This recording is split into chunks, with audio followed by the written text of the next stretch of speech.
Welcome to Movies That Matter, the podcast about recent films going above and beyond the call of box office returns to boldly explore a social issue affecting people's lives.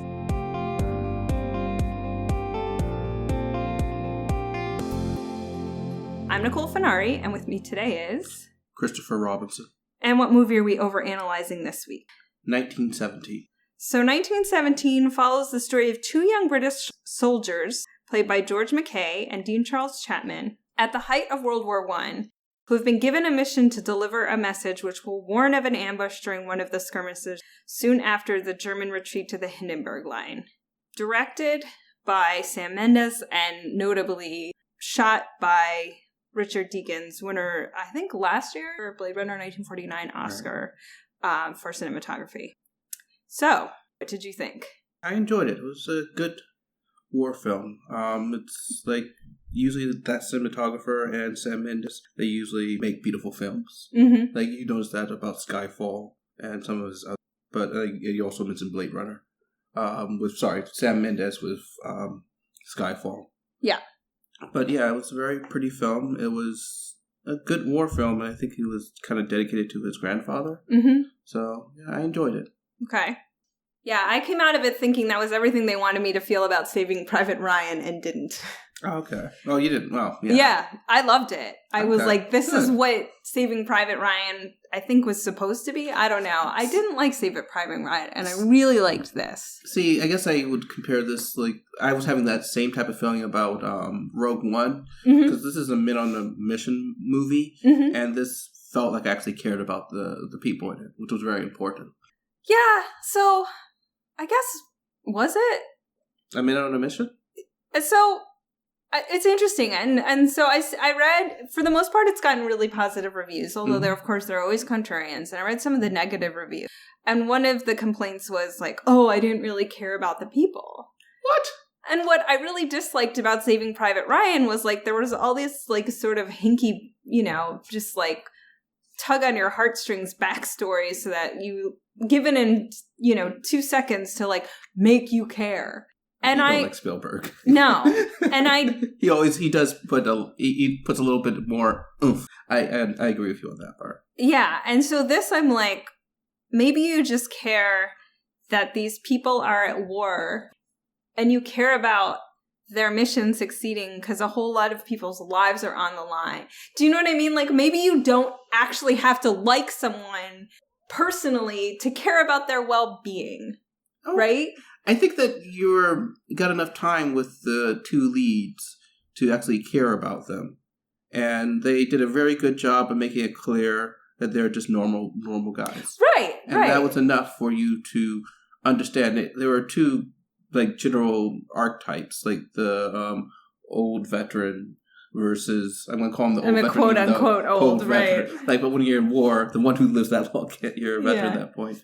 Versus the young guy who's like, you never volunteer. And you're going to volunteer me? You suck. Yeah. I want to get into that in a half second, but I think that we do have to take on, sort of central conceit, filmmaking-wise, of this movie, which was the really long take. And it's why I wanted to see the movie in the first place, because I thought it was an interesting idea. By no means is this the first movie ever to do this, but I think Birdman was the one that also tried to make one really long take. I didn't see Birdman. I know he got the idea like from when he did it in Spectre. But all that aside, again, the contrarian reviews were like, oh, it was so gimmicky. I didn't mind the one take. I didn't find it distracting. It was nice there, but I didn't feel like it took away from the experience. I didn't think it. Yeah, I liked it. I thought it 100% added to it. Oh, with the whole looking at, you could see the background and foreground when you saw like the dead bodies and things like that. Yeah, and you can never see anything off screen. Okay. So, I just came away like, I loved watching this movie, and... It was great that you could get these long, like this was just one long take, but you got these great images throughout the film, these wonderful images with that one long take that you get to soak it up. Yeah, well, and I have a note on my thing. It was like the right mix of this sort of grotesque the beautiful and just the like banality of war, the like Agreed. People sitting around waiting and looking bored. Exactly. Only a little bit of action, lots of it boredom for most of the day. Yeah, so the thing I liked about the long take, it's, you know, in your words, it's man on a mission, right? And you can never lose that focus. Mm.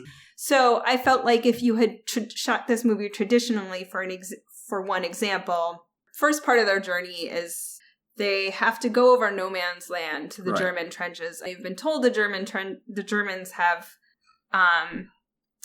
evacuated that area. None of the other soldiers believe that. And so one of the captains, I can't remember his exact rank, was like, yeah, this is where you cross. Here's a flare gun. Like, shoot up a flare if you make it and let us know that they are gone.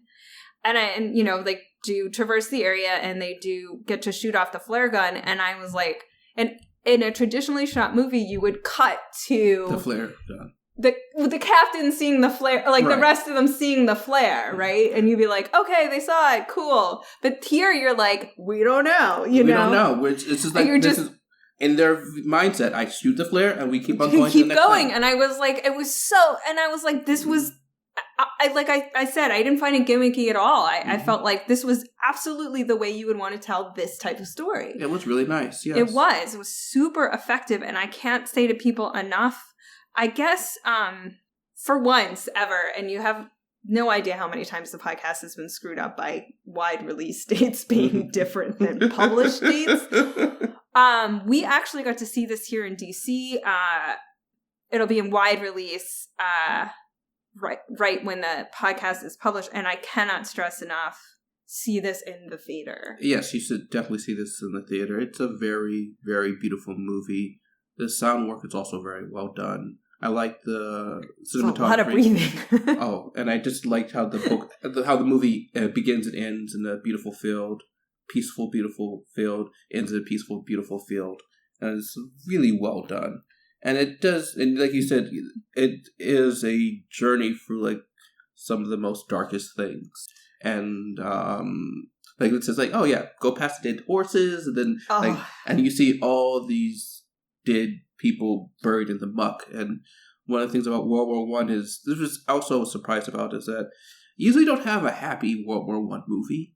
Usually it ends up melancholy. Yeah, you usually don't get a happy ending, which was kind of nice to actually have a spoiler. I consider this to be a happy ending. Yeah, no, my face is like happy, but then I'm trying to like go back through my sense of history, and so half the movie, this one poor guy, the Schofield, who's sort of our hero. Which we didn't know that Schofield was going to be the main. Yeah, I want to get into that. Mm-hmm. I do. He like cuts his hand, and then he like sticks his hand into some guts. Yeah, and then there's like, you know, they're just dirty the whole time. And there is a piece of me who is thinking like, I don't think they've discovered penicillin yet. Oh, it's just like this dude's definitely going down.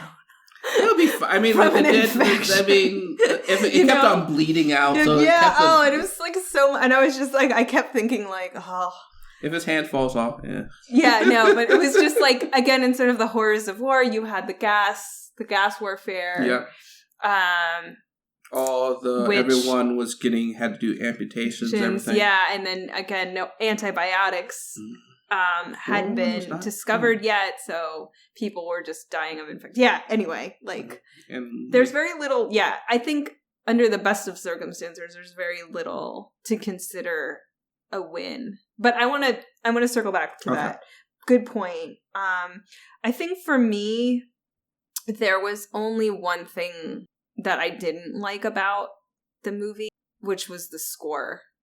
It was very strong. It was too much. I think he does that. Yeah, he did that with somebody Skyfall as well. Yeah, one of the reviews I read called it intrusive, which I think was a really good word. I could see that, yeah. And I just was like, you didn't need it. The emotion was there, the tension was there. Like, you did it with the filmmaking. Some scenes I really love the score, but like other times it was overpowering. Like, one of my favorite scenes in the movie is the flare scene, when he's moving through the town at night. Oh, mine too. I have a note on that. And that is so beautifully shot, and there's so much tension there, which is really, really well done. And the music is perfect for that. Yeah. That shot, And again, even some of the grosser ones, like there climbing over dead bodies, like in the river. Like there was some beauty in the grotesquerie of it all as well. Mm-hmm. But definitely, I wouldn't say this was not a gory movie. It was. It was grotesque. Part. It was grotesque. Yeah, there was a lot of blood and there's a lot of gore in certain scenes. Kind of I'm not sure if you guys have seen Lincoln. There's only that one scene where you see that cart of dead, like cut off arms. There's a lot of you see a lot of wounded soldiers who are in not good shape. And you see a lot of dead bodies. I mean, you see a lot of rats in this, and I have a thing about rats. If you ever have a thing about rats, this movie will not make you happy because rats are a character in this that causes a lot of people I'm like pain. Indiana Jones with this one. It's like rats. It had to be rats. No, but there isn't. Yeah, but there's not a lot of. I guess you're totally right. I don't want to misspeak about the word gore here. There's a fair amount of violence, but there's not like heads exploding. Like, exactly. There's none of that.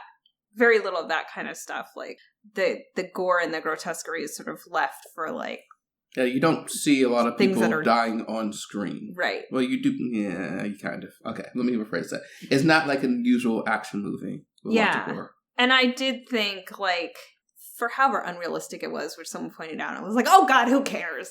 Like, the scene where he's just running at the top of the line and, like, bombs are exploding and, like, he's getting in everybody's way. As and he keeps tripping people off. And, like, rolling he's knocking people over. Oh, my God. So he's, like, everyone's going over the top and he's going across the field because he can't go through the trench. Because there's too many people there. So he's just running full speed across everyone. And, like, he keeps knocking people down. Like, what are you in my way for? The choreography of that, just all of it as a set piece. Oh, I loved how, that's one of the things one of my notes. I loved how many extras he had. He actually put people there, not, like, just so many people just use CGI, but actually using people was great to help make it feel correct.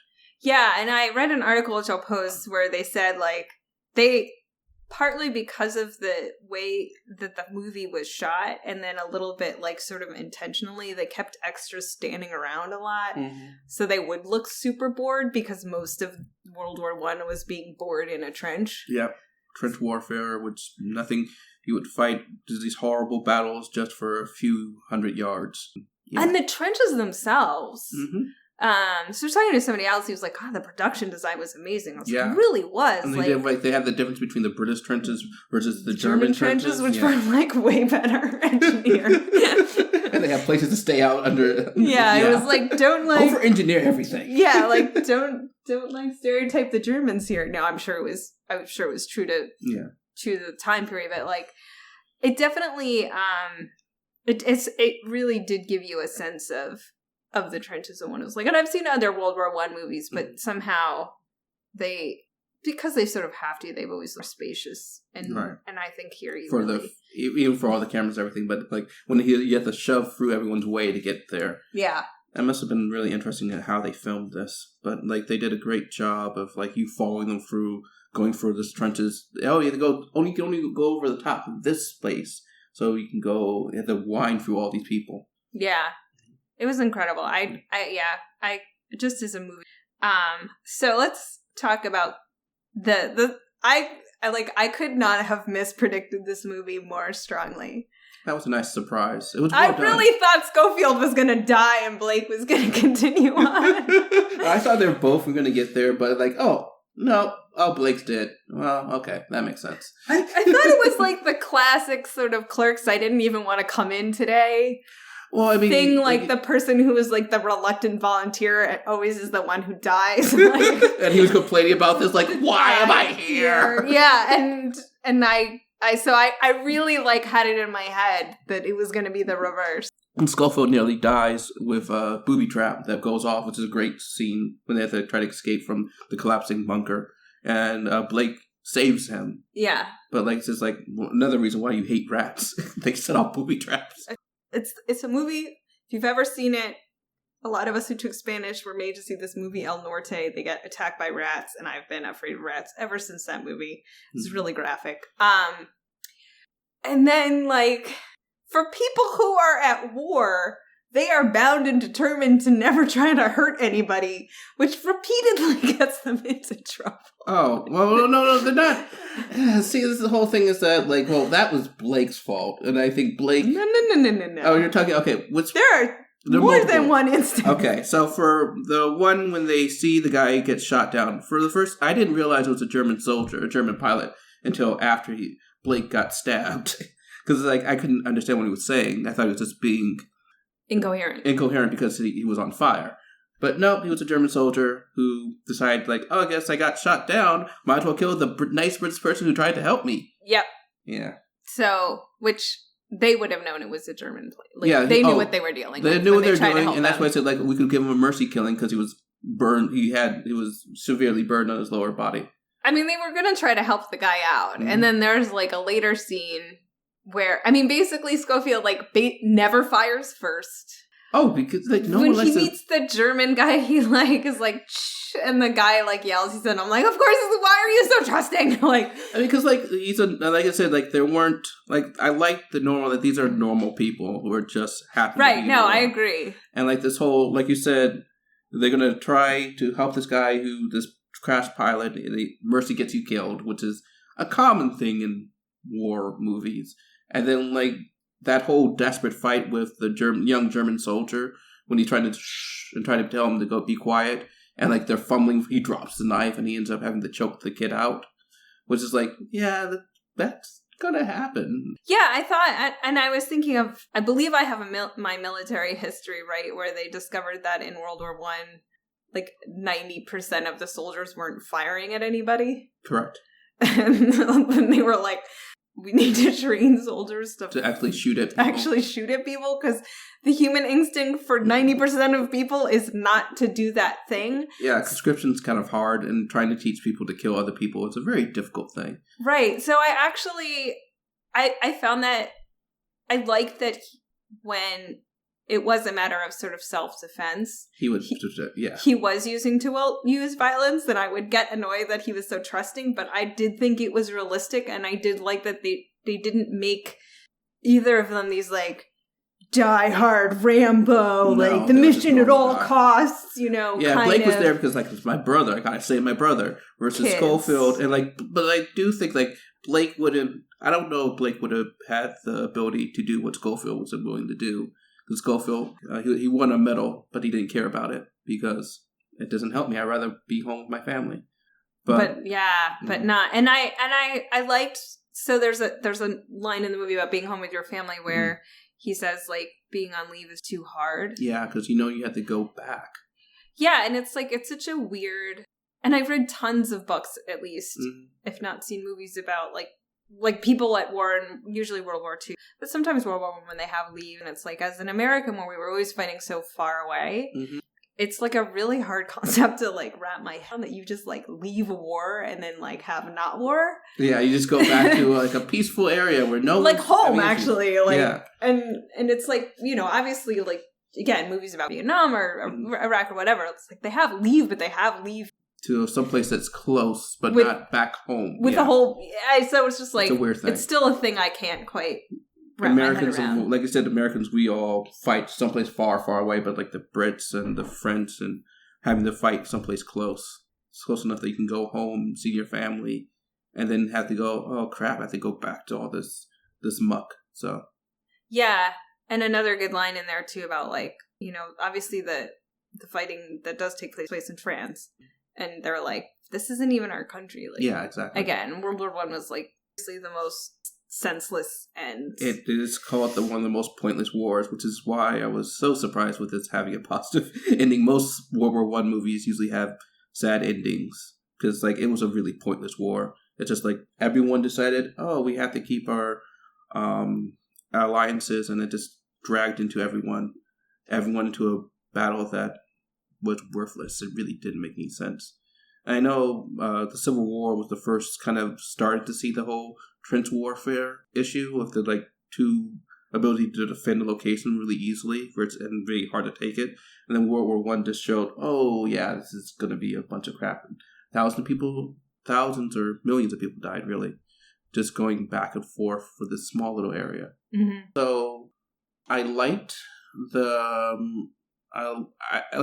I like the happy ending. I like that so many problems with a lot of movies don't understand the chain of command in military, and with it's going to be a rogue general or something crap like that. We're just like, no, most people follow the chain of command because you're taught early on you follow these rules. So when his boss when the person told the general, you got to stop this attack, he argued for a little bit, but he stopped the attack when he realized, oh wait, this is 100% true. He didn't say, nope, I'm going to ignore it.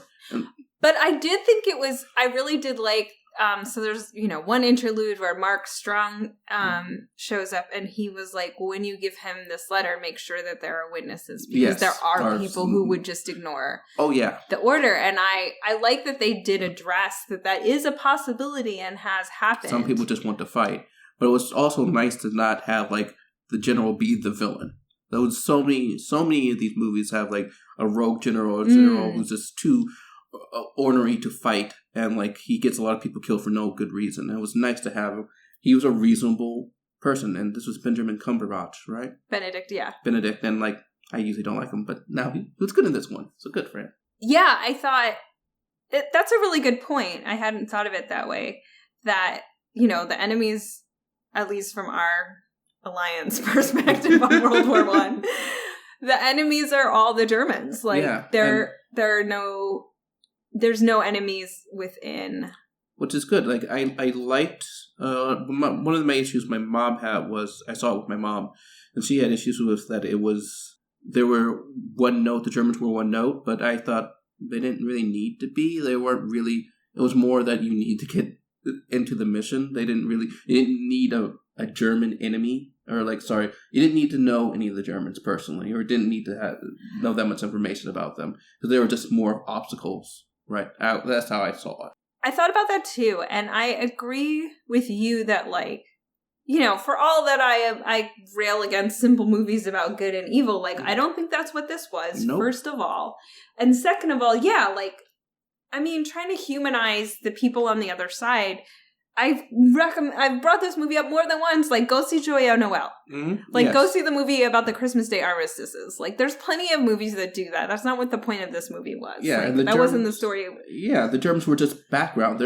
They weren't evil or anything. They were just other soldiers. Because I couldn't imagine anything the Germans did that the British wouldn't have done the same thing. Exactly. And again, one of the things that made the long take so right for this movie is the story that it's telling is literally a very narrow perspective. You're just getting the perspective of Blake and Schofield, and then just Schofield as Schofield goes. Right. Schofield doesn't know any Germans. He's just it doesn't make sense to it's not meant, by tying themselves to the single take and the way the story was told, that wouldn't have worked. There was interesting choices. I liked how much diversity put in the film, because a lot of times people like to say, oh, no, it was only Europeans. No, there's a lot of people who worked, who were we'll never forget, it was nice for to see an English movie, putting a Scot or an Irishman in your movie counts as diversity. Just so you know. But it was nice to see Sikhs. It was nice to see some of the Africans. Yeah, absolutely. Mm-hmm. I thought that was good. I was they didn't whitewash out anybody else who would in the movie. Although I did sort of wonder if it wasn't as segregated. There's still there would be onesie twosies who might be assigned. So that's what I had to work for the Sikh being there. So it was different. I thought it was hilarious that they had Chekhov's grenades, and he never uses the grenades. Oh, I totally forgot they had the grenades. Because that would have really helped with clearing that room. If he just threw a grenade in, he wouldn't have gotten shot. Well, gotten his helmet shot off, so. Agreed. Totally forgot about those grenades. This is why I shouldn't be in the war. This is why I shouldn't be in the war. So, in the context of war movies, and just, the overall treatment of war in popular culture, World War I historically, there's All Quiet on the Western Front. It's historically hasn't had as much. Paths of Glory, which I would be a recommendation. Definitely see that with Kirk Douglas. Really well done. It hasn't gotten right. So it hasn't. There's far less things written about or made about World War I versus World War II. Because right? World War II is one of those generally accepted as a good war. Right. because it wasn't cause for, it was to stop evil. That's how or even the Russians call it the Patriotic War, because it's a really big, World War II was really, really big. World War I was it was still big, but it really felt meaningless in that it shaped the world, but it wasn't for a good reason, or it wasn't trying to stop bad people. It was just a war of convenience because everyone kind of got drawn into it because of all the alliances that they had.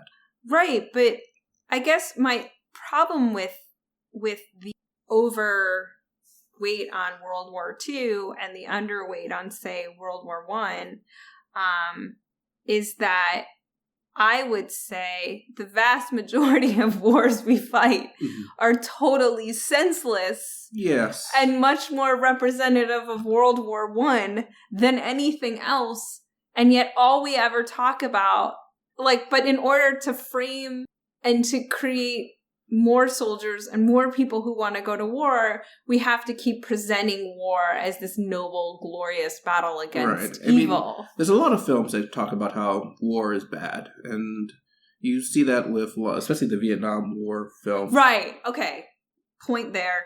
You got me, almost all, at least anything made post-Vietnam enough is all about what a waste of time. I mean, the only thing that you get a positive spin on would be Black Hawk Down, with the issue with the incident, the Battle of Mogadishu in Somalia. That's the most positive recent war movie I would think, which is totally different from the book, but they took the wrong things from the book.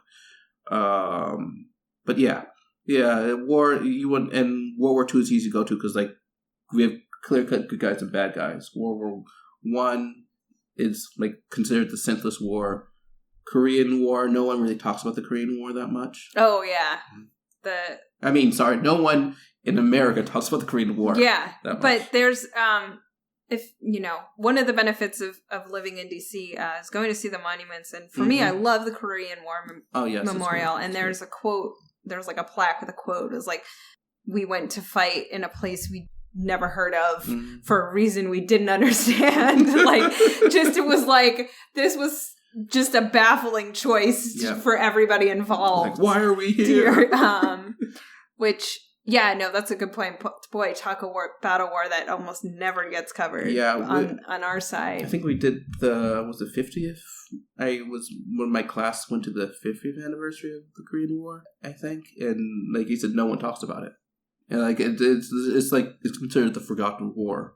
But World War I is, there's a lot of, like you said, war is really stupid. It is really stupid. And one of the things I really appreciate about the movie, and I think that is a difficult to walk, and I'm glad you brought up, the happy ending, is how do you make this movie that both shows you the utter senselessness and the vast human and animal, apparently. Don't see War Horse. War Horse is all about the horses going for World War I and having a bad time. So the vast, tragedy of this war and loss of life on destruction of cities and farms So how do you tell the story while still showing the senselessness, showing some level of heroism, but not a glorification of the hero, right? It's more a glorification of he was able to succeed, but not a glorification of the whole action. Yay, you were able to save those 1,600 people right now. But this war is still stupid. People are still bleeding out. You just lost one of your best friends. Right. And again, his heroism is his determination rather than there are some possibly hard to believe feats of physical strength. But it's not his sort of quote unquote skill as a warrior that gets him through. So he's not glorified as this uber soldier who learns to mow people down. Who just is determined, which is you want that sometimes. You want that I'm just a normal guy. I'm in a bad situation and I'm somehow going to succeed just by grit. Right. And again, the movie ends with him looking at his little girls and wanting to go home. Mm-hmm. And I think that is, again, part of what I like so much about this is that it's a war movie that hung all of that balance together of showing how senseless this war is, but still giving you a story of heroism, but not of glorification. Exactly, which was great. Yeah, that's a fine line to walk. Like, it really is. So you did a good job with that. And yeah, I really liked everyone's performances. Like, everyone, Mark Strong is going to be Mark Strong when he runs into them. It's like, oh, you're going to follow me now. That's the rules of. He's the leader. You follow him, and you do whatever he tells you. And he gives you we'll give you a little ride. I love how the characters would play off each other. I like the dialogue between everyone. I like when he was hanging out with the different group of soldiers, and they're saying Can you follow everybody? Yes. Okay. He's the second person I asked, and the other person said yes. So. Fear not about, there are definitely accents in this movie, but I guess like they're not so bad that no one understands. Yeah, I was fine with the accents. I like the sense of brotherhood that they show, because a lot of the things that's very important in the military, that you might hate what you're doing, but at least you gotta have your guys with you who are going for the same crap, and you feel that bond with them. Yeah, and I thought, a part of me then thinks too, in terms of the not having the glorification and the longing for home and stuff, was just like, well, this was a very English movie, wasn't it? Stiff upper lip, like regular people. Like, if an American had made this, would we have gotten that whole no, he longed for home, but he realized, I have to do I'm here to do what I need to do. Yeah, I just think we would have gotten more of the secret hidden super warrior skills or whatever. Yeah, I think that there was such a sense to me of this is a very English way to tell the story. Exactly. Agreed with you. I agree with that. And I did love how all the other soldiers were relaxed. Oh, we get to ride in this truck so we don't have to get shooting or don't have to worry about a thing. And they get stuck in the mud, and then it's like, why are you in such a hurry? Oh crap, this must be very important to him. And they all got together and helped him push it, which was great. Yeah, and I there wasn't the jerk, because so many of these movies you have the jerk or the sadist character that pops up, and that there was nothing there. There's a little bit worse you would get would maybe be a little distant. The leadership was one guy who was in the car was a little bit distant and aristocratic. And that was the only thing. Oh gosh, them all making fun of that one posh guy. Yeah, whoever exactly. He was that we never see off camera. I think he was the guy the guy in the car who was being driven. They had to move the tree. Yes, probably you're right. No, that was really funny. Yeah. And then the see guys I can do this accent as well as any of the rest of you. That was great, but again, very a very sort of English way of looking at this. Yeah. And yeah, there are a lot of war movies. You've seen a lot more than I have. It's not my favorite genre, but it's not one that someone's like, oh, you're seeing a war movie? I'm like, oh, it's not one that I specifically avoid. There's a lot of glorification of war and a lot of war movies. Well, and I just am you've run out of stories to tell about World War II. For sure, I can't see any more Jews hiding in closets or do you know what I mean? Or, World War II things I'm just so done with this story. There's nothing new under the sun. And whereas I do think, like I said, World War I is maybe a little underrepresented. Stay tuned for our joint screenplay about the Korean War movie, because apparently there's a big gap there. Yeah, there's not a lot of American. There's some Korean films about it, but not a lot of American movies about the Korean War. Yeah, I guess I have some homework to do on that front. Was it The Brotherhood? Or I remember seeing that in high school.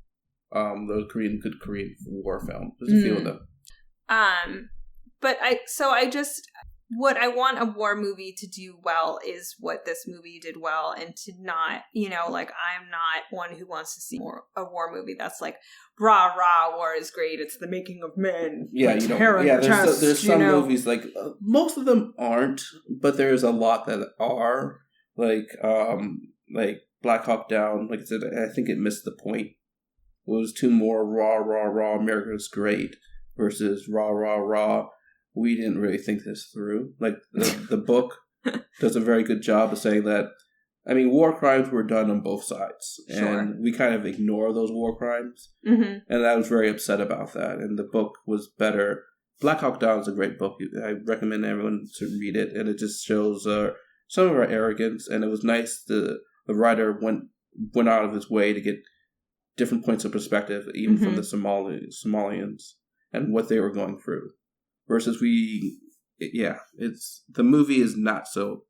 Movie can be really well filmed. It has interesting action scenes, but it missed the point of the book. Yeah, and just sort of as a sidebar, I got through watching Chernobyl on HBO, and I was talking to a friend of mine who grew up in Azerbaijan, and he was saying, like, one of the things they learn as, like, little kids in Russia is, like, the heroism of the Russian soldiers in World War II and how... Oh, it's a Patriotic War. Yeah, they would throw themselves in front of tanks to, like, stop the advance, like, sacrificing themselves for everybody else. Not having enough weapons and, like, you would have to pick up the weapon for someone in front of you. Yeah, there's a lot of horror stories about...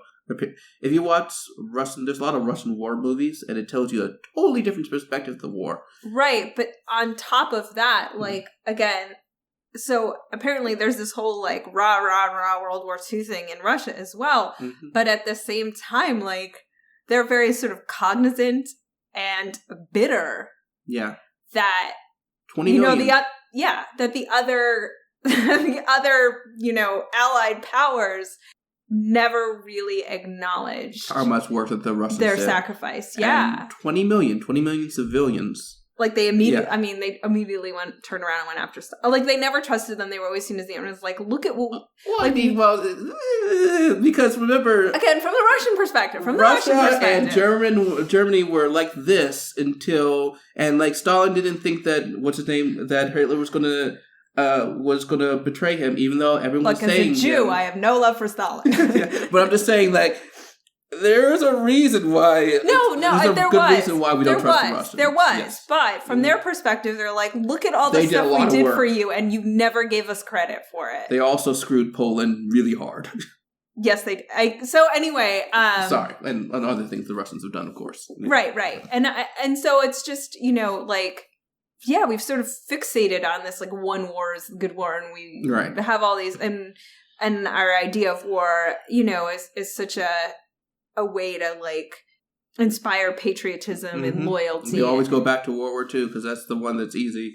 Afghanistan was kind of working like that for a little bit after 9/11. But it's like, why did we go in there and we didn't have really a plan? And it was bad all around. Oh, yeah. So, yeah, I mean, like I said, bringing it all together, I'm going to give my social impact score and let you give yours.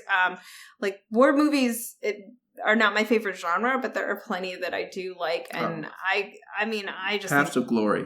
Beautiful film. If you've seen it, I hope you've seen it. You should see it. It's not a war movie, but it's background of World War I. It's a war movie, but you should see it. Okay. So I think I am... It's hard to say for social impact in terms of, like...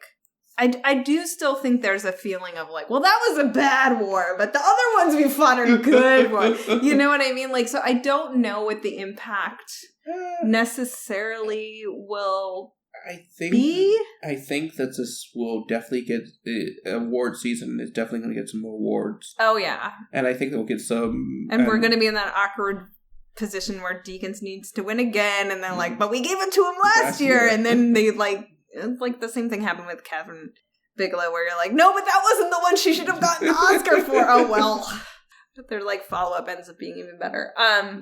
So, yeah, I mean, so in terms of impact, I'm not entirely sure. I definitely think the long take will be probably mimic. Like, I think it's going to have a big impact on film in terms of social stuff. So I want to give it a 6. Maybe a 7. What would you give it? I'm thinking a 7, just because I can see a lot of what he did.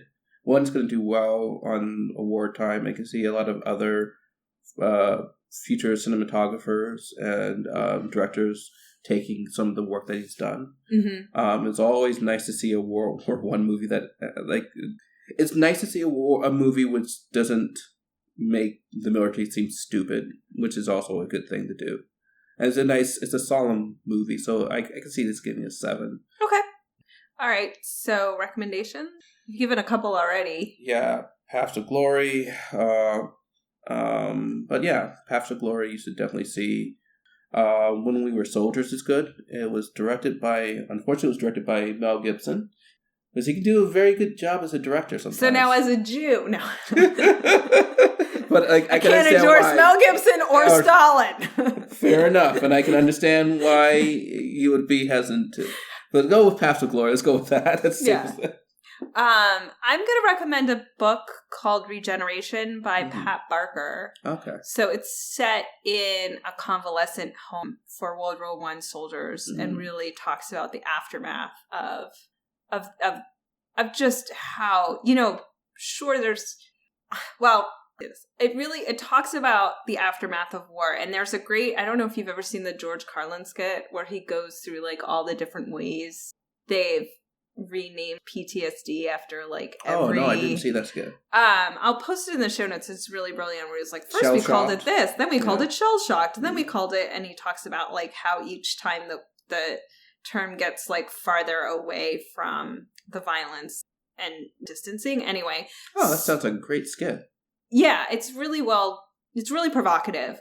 So I'll if I can dig it up on YouTube, I'll post it in the show notes. But I recommend the book Regeneration by Pat Barker about how you come back from, or don't come back from, frankly, that kind of experience. Right. Well, we hope you enjoyed this episode of Movies That Matter. You got 3 from us. Woohoo! Woohoo! That was fun. That's because when you're Jewish and you have Christmas break off, you have lots of free time because you're not doing things, so you can edit podcasts. I can't say it'll ever happen again, but we enjoyed doing a bonus episode. If you enjoyed it, let us know at Movies Matter Pod on Twitter, Movies Matter Pod on Facebook, our website, moviesthatmatterpodcast.com. You can get a belated Christmas gift for somebody if you forgot something. You can check out our store. We have merch. Kwanzaa gifts also. Kwanzaa, yep, still going on. Very good point. And remember, movies matter.